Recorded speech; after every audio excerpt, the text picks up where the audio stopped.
ዕብራውያን ምዕራፍ 2 የሚያወራው ልጆቹና ክርስቶስ ስለተካፈሉት ስጋና ደም ነው እንጂ ስለ አዳም ዘር ስጋና ደም የሚያወራ አይደለም።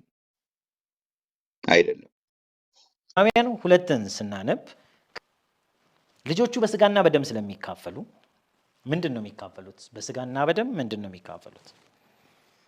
እርሱ ደግሞ በሞት ላይ ስልጣን ያለውን በሞት እንዲሽር ይሄውም ዲያብሎስ ነው። በሕይወታቸው ሁሉ ስለሞት ፍርሃት በባርነት ይታሰሩ የነበሩትን ሁሉ ነፃ እንዲያወጣ በስጋና በደም እንዲሁ ተካፈለ።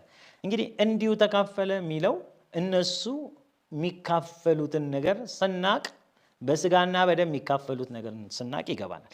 እነሱ በስጋና በደም የሚካፈሉት ምንድነው የሚለው ጥያቄ ወሳኝ ጥያቄ ነው።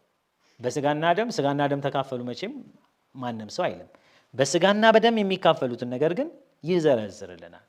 አንደኛ እዚህ ጋር የተቀመጠው ዲያብሎስ በሕይወታቸው ሁሉ በሞት ፍርሃት አስቀምጠው ታስረው በባርነት ተቀምጠው የሚቀበሉት ስቃይ፣ መከራ፣ ችግር እንዳለ ይነግረናል።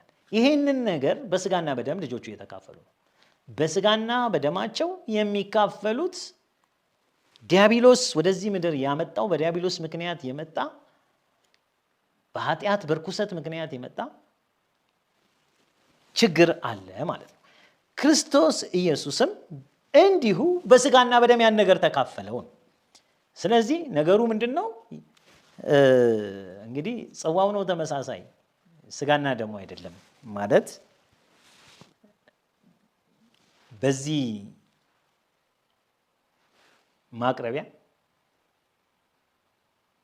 እኔ የራሴን ማቅረቢያ ይዤ መጥቼ የራሴን ካፕ ይዤ መጥቼ ከናንተ ጋር ተመሳሳይ ነገር ልካፈል እችላለሁ።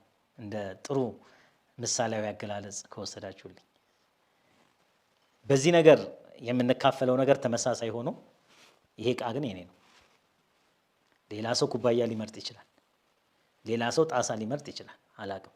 እኔ ግን በዚህ ተካፈልኩት። ጣዕሙ አንድ ነው። ስሜቱን እንረዳለን። ይምረርም ይጣፍጥም ቀምሰነዋል። ነገር ግን መቀበያው ግን የተለያየ ነው።